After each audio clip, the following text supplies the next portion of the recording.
Test, test, test, test.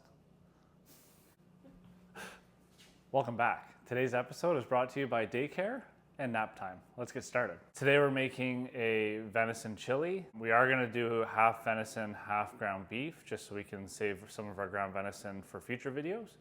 Let's get started.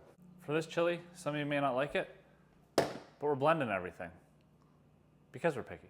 We've gone ahead and strained our black beans and red kidney beans and just put them in this measuring cup in the meantime. We've got our thick and zesty sauce. We've got our fine diced tomatoes, and we have our chopped green chilies. Now we're gonna go ahead and add everything to the blender.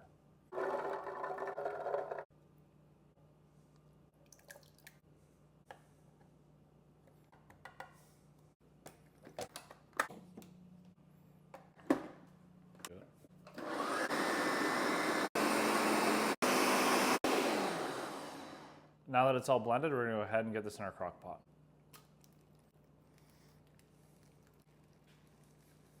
Here I've added some onions and butter into the pan. We're gonna go ahead and get these sauteed. Now that our onions are nearing completion, we're gonna go ahead and add our peppers and let it go for another 2 minutes. Now that our onions and peppers are sauteed, we're gonna go ahead and get them out of the pan and into a bowl. We'll get our beef browned up, and then we'll be adding them back in with our seasoning.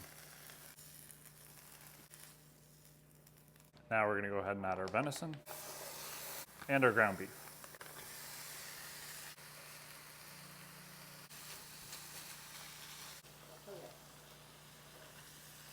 Now that we've got our ground beef all browned up, we're gonna go ahead and re-add our onions and peppers.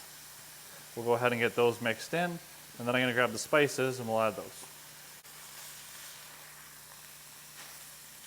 I've gone ahead and pre-mixed my spices, so we're gonna get that mixed in with our meat. The full list of measurements is going to be down below in the description, but it consists of cumin powder, chili powder, garlic powder, salt, pepper, cayenne, oregano, and like I said, down below you'll be able to see the full measurements. We're going to get this mixed in good, and then we're going to get it added to the crock pot. Now typically you could just dump this in the crock pot, but my wife won't let me do that, so we're going to do this scoop by scoop. Tell them why. Because if you don't, it'll spray all over the kitchen, and we don't want that. Also notice we have a crock pot liner for easy cleanup. 20 minutes later, we now have our meat in the crock pot, and we still have a mess on the counter. Let's go ahead and get this stirred in, and we'll get it set. It is a little thick. You could go ahead and add a little more tomato sauce, or if you prefer a thicker chili, then you can leave it as it is. And you don't have to make that decision right now. You can wait until it's near done. We're gonna go ahead and get this set. We're gonna put it on low for 6 to 8 hours. If you're in a hurry, you could do it 4 to 5 hours on high. And now we wait.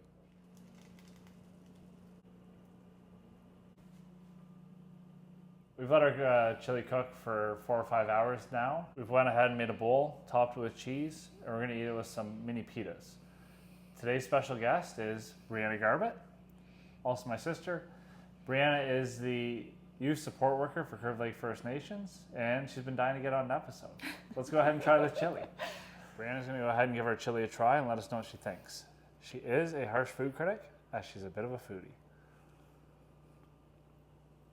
I rate that 9 out of 10. Thank you. Delicious. Now, I'm gonna go ahead and give this a try. I don't eat beans. I'm not a fan of tomatoes. So let's see how this goes.